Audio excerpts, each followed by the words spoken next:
The Street Files. A complete mystery short story. Every Wednesday. File 25. Romy.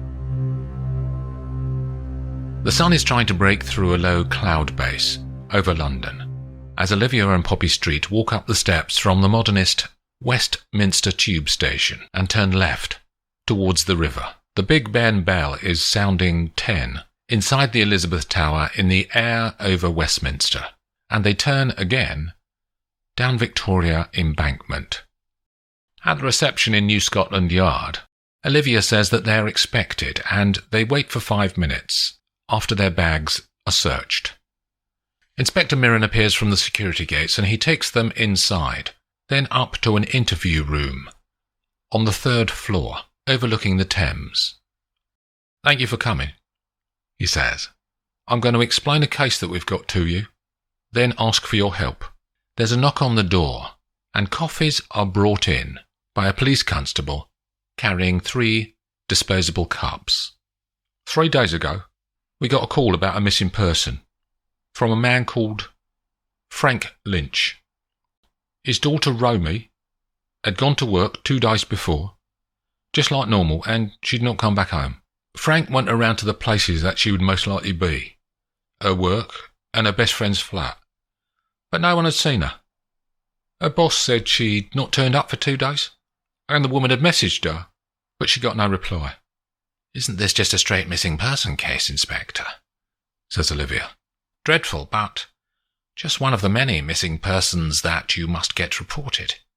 "There's more on this one," he says. 2 days ago, I had a call on the landline at my desk. It had been put through from the switchboard. It was a woman, not a girl though, by the sound of her voice. She said that Romy was never coming back, and to tell her dad. Poppy drinks from her cup. "Then yesterday, we had a girl's clothes handed in, and they matched the ones that Romy was wearing on that day. We had one CCTV image of her as she caught the bus at 8 in the morning.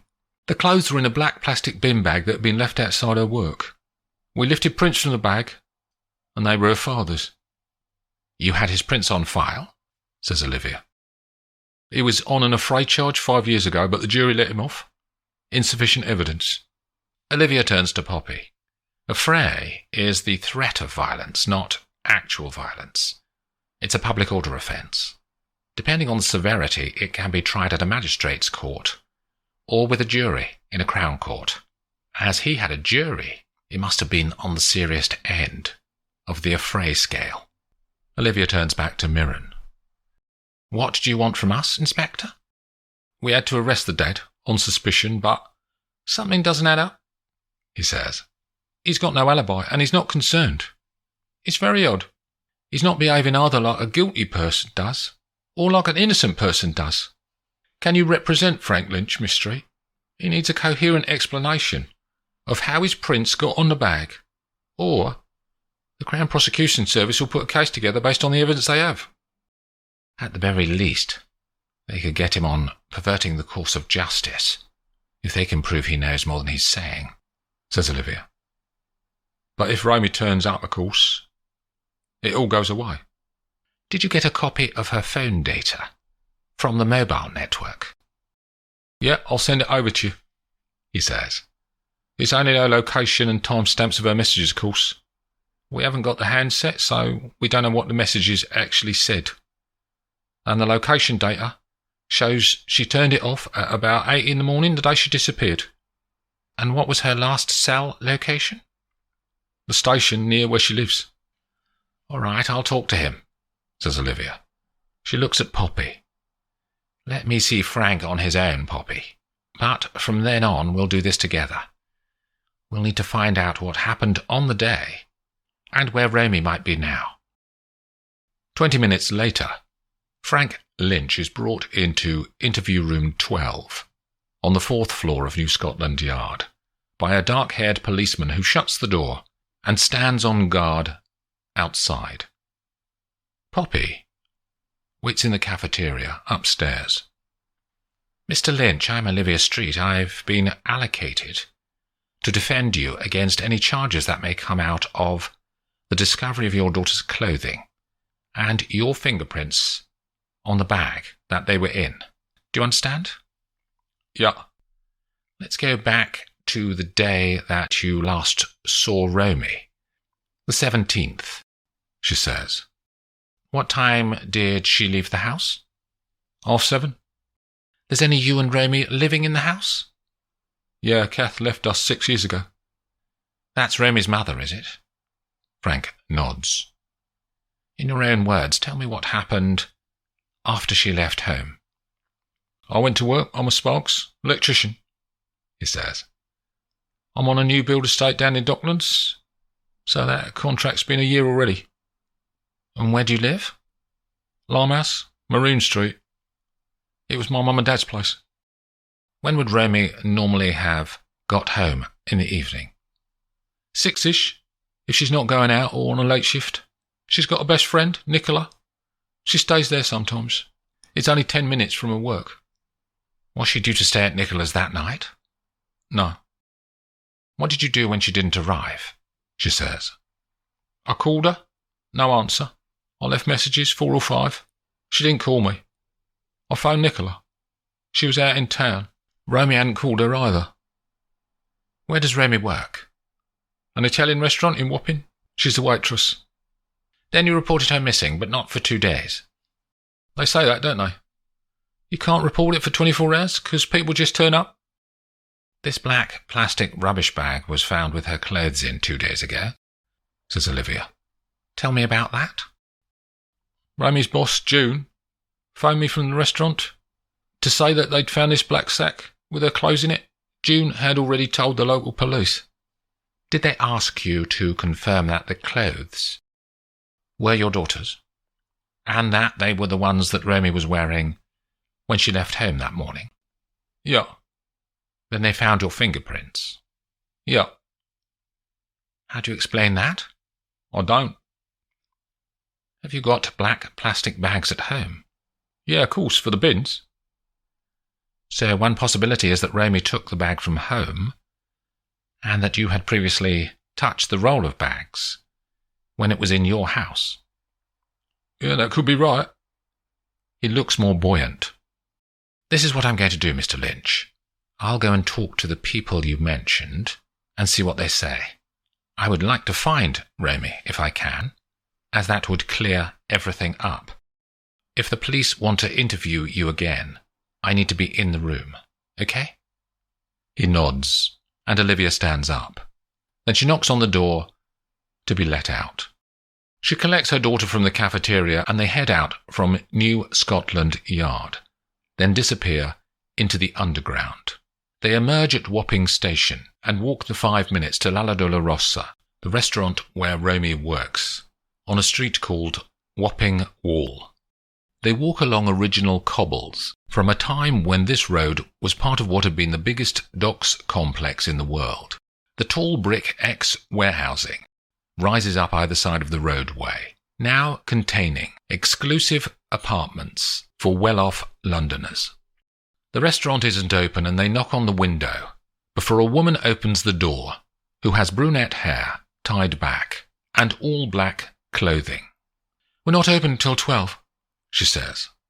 Inspector Mirren had given Olivia all of the names and numbers of the people in Romy's life, so she takes a stab at the name of this woman.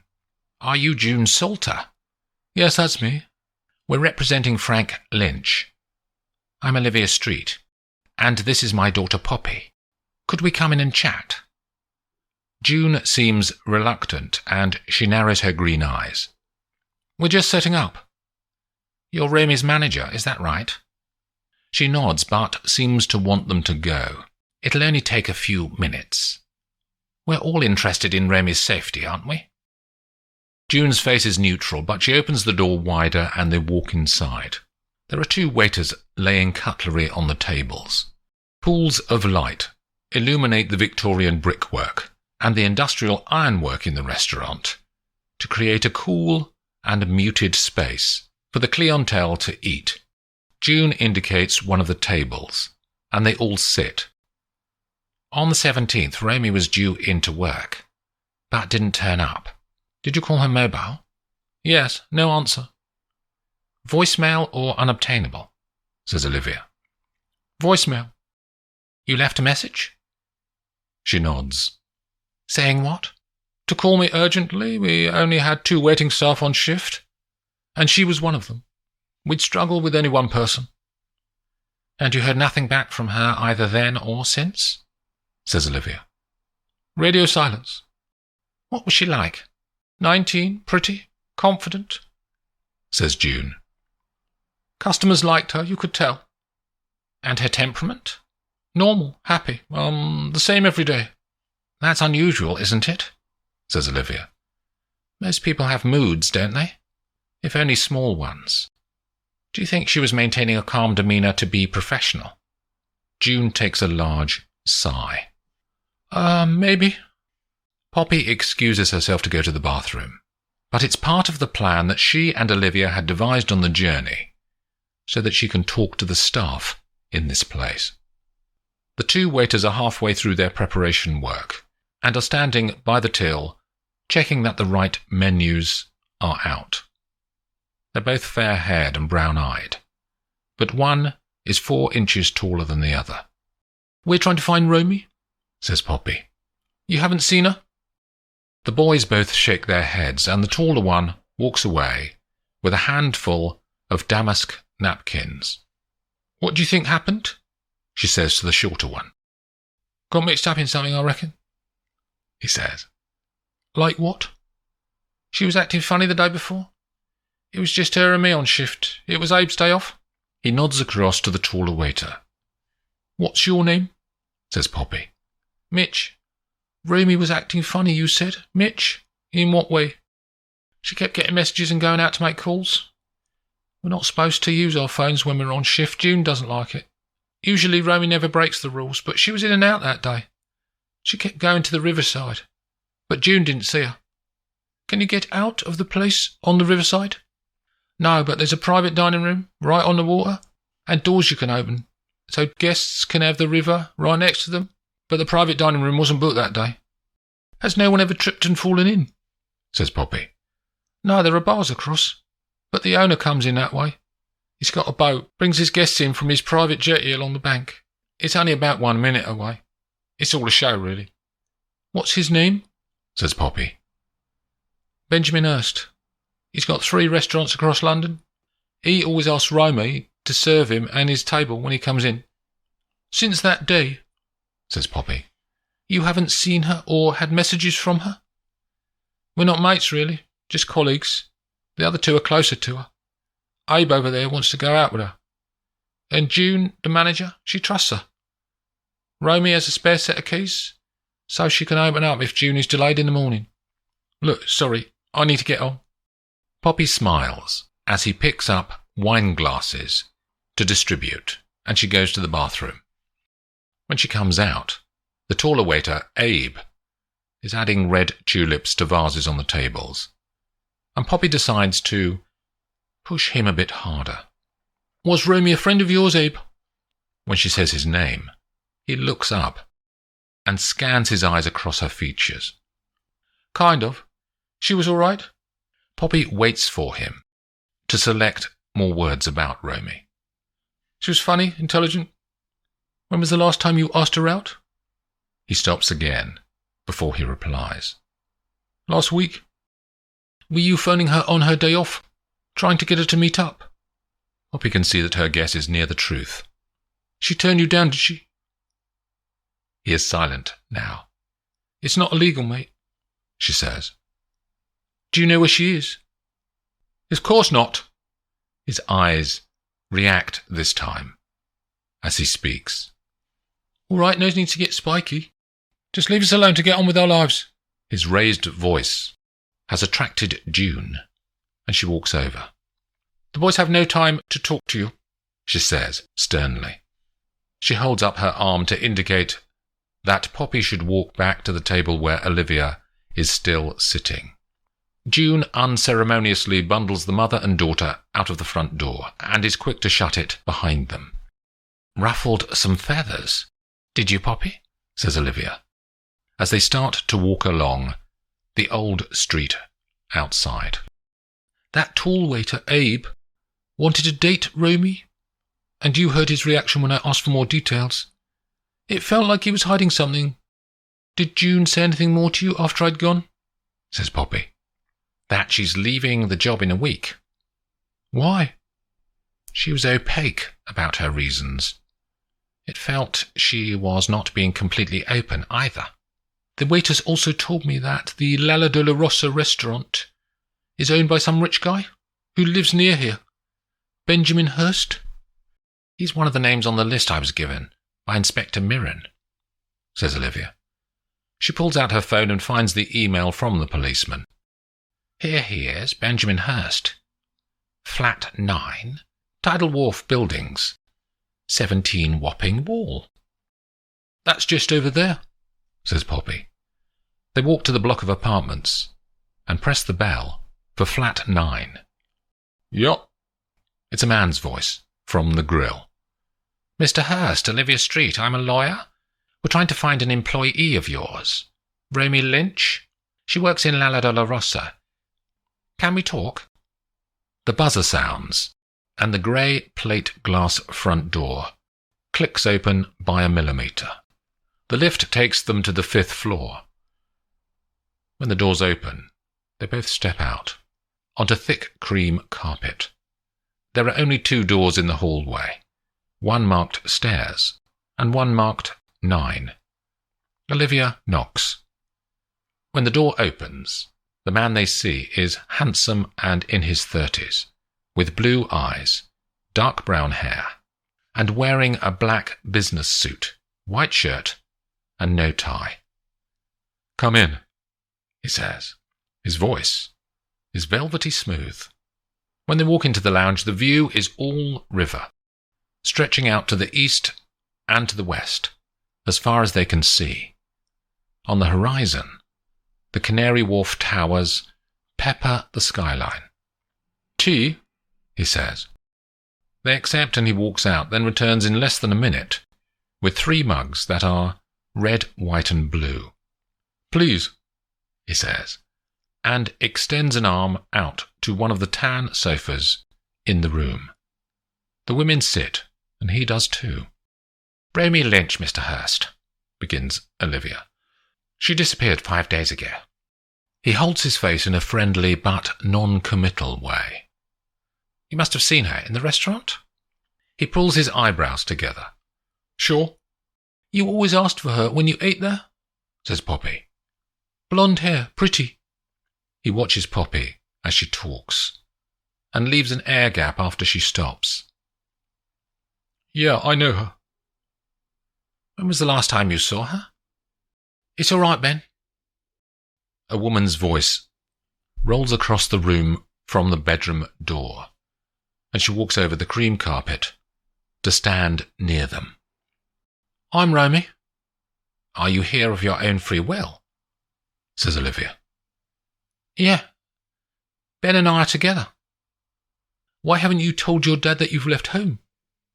He wouldn't understand, says Romy. You know he's been arrested in connection with your disappearance. She is nonchalant. They can let him go now, can't they? Are you willing to call the police and tell them your situation? Says Olivia. I have the number for the inspector who's dealing with it. I'm happy for you to tell them, says Romy. Did you put your clothes in a black plastic bag and leave them in the restaurant? Says Poppy. A nice ending, I thought. Romy smiles. Olivia flicks her eyes to Benjamin Hurst, whose face is exactly as it was earlier, neutral and nearly smiling. Are you going back to work? Says Poppy. They haven't heard from you either. I'm not going back. We're going away. She moves to stand behind Benjamin and puts her hands on his shoulders. Do not feel any responsibility to tell the people around you that you've moved on, says Olivia. Ben owns the restaurant and Dad's never at home. He won't miss me. Olivia takes a deep breath. Okay, she says. Thank you for your time. We'll let the police know, and your father can be released. Ben stands up and shows them out. and Olivia and Poppy are quiet in the lift as it descends. When they push out to the road again, Poppy does speak now. She wasn't very nice, was she? Just because she's shagging the boss, she thinks she's God's gift. Her status has certainly risen in her eyes. You're right. Olivia's phone rings in her bag, and they stop, and she picks it out. It's Inspector Mirren, she says. Very timely, we can tell him the good news. She puts the device on speaker as they stand on the cobbles of Wapping Wall. We have some good news, she says, before anything else. We found her. Oh, says Mirren. Romy Lynch. She'd run off with the big cheese. We just met her. Spoilt, but alive. Well, we've got a development here. A body's been discovered in the water, matching Romy's description. I'm just getting on a police launch to come down to Limehouse Jetty. Where are you? Wapping. I'll pick you up. Go along to Wapping Pier. We'll be 15 minutes. There's a slight breeze blowing off the water as Olivia and Poppy stand on Wapping Pier, and the Targa 32 police boat appears around the bend in the river. A rope is thrown to a stanchion to steady the craft, and they step down onto the deck. Only then do they see Frank Lynch sitting in handcuffs on one of the bench seats. Mirren beckons them over to him to be out of earshot. I'm taking Frank Lynch to identify the body, he says. We just met Romy, says Poppy. Less than half an hour ago. When was this body found? Longer ago than that. The police boat accelerates and heads east along the north bank of the Thames until they reach Limehouse Jetty. There's a white canopy on the deck, and 2 forensics officers are working inside. After the craft moors, Mirren and another officer help Frank out of the boat and up onto the jetty. Olivia and Poppy clamber up after them, and the group stands a few feet from the tent. Are you ready, sir? Says Mirren to Frank, who nods in silence. The inspector leads Frank to the tent and lets the father look down at the watery girl. He puts his hand to his face and turns away, then murmurs a confirmation that it is his daughter, Romy Lynch.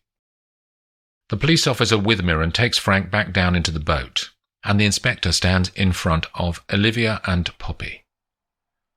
Now I've got a body and a dad's fingerprints on a bag containing the clothes she was wearing when she disappeared.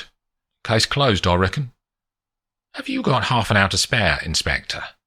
I'd like you to come with us and see the other Romy Lynch, says Olivia. It's a 20-minute walk, back along the quayside.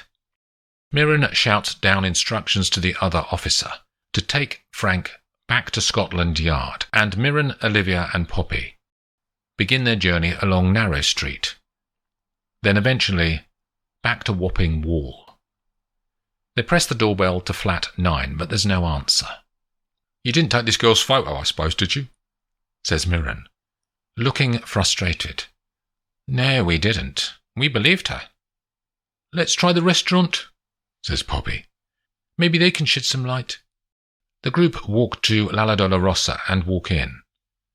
June is on the desk. Back again, she says. I'm Inspector Mirren, the Met Police, madam. We're looking for the owner, Benjamin Hurst.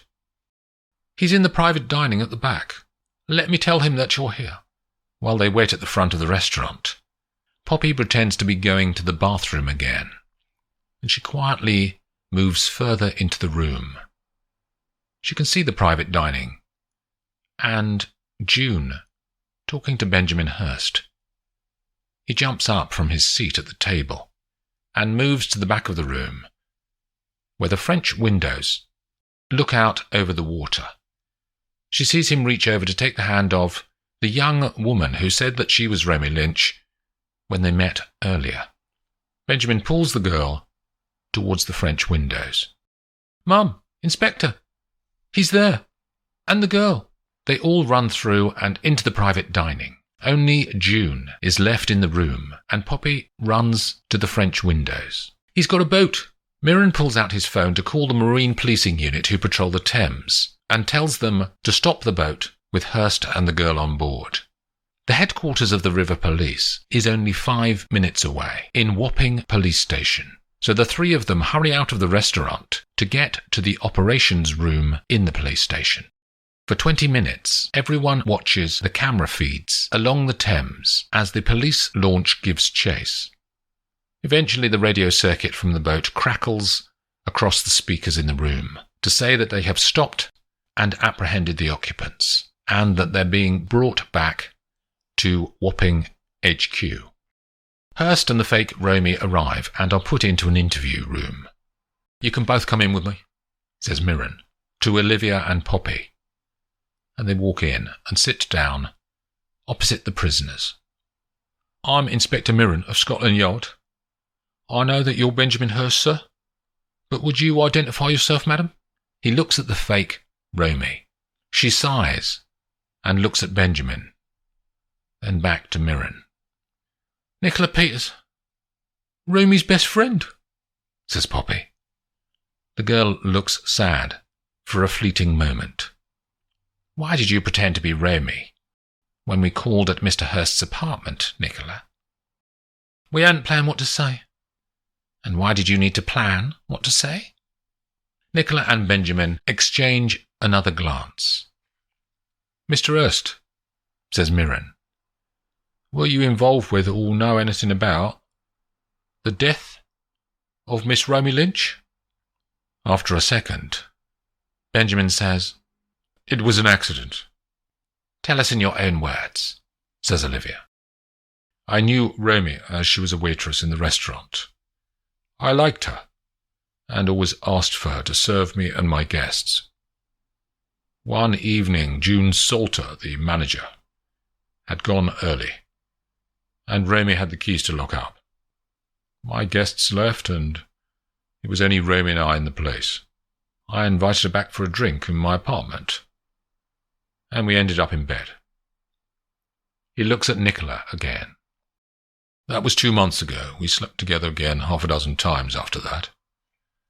One evening, Romy was meeting Nicola for a night out, and I ended up joining them.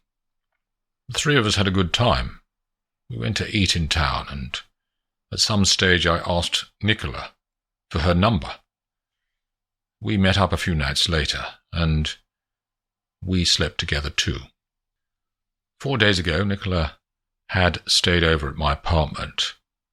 The door has a number lock on it as well as a key, and Romy knew the number. She walked in, and Nicola was there, in my bed." Nicola is crying now.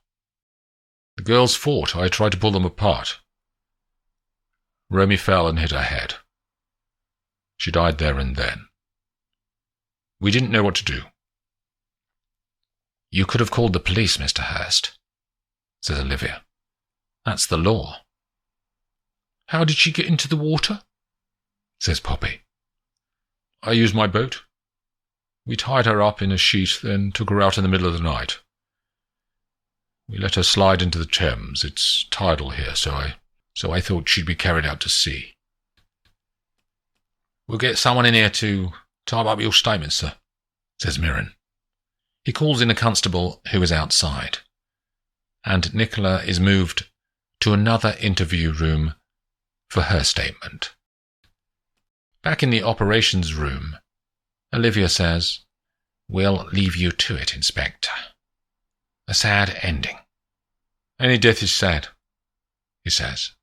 "But the young dying, it always gets to me." His eyes are watery as they say their goodbyes. Olivia and Poppy turn out of the police station and decide to walk back to Olivia's flat at Tower Bridge.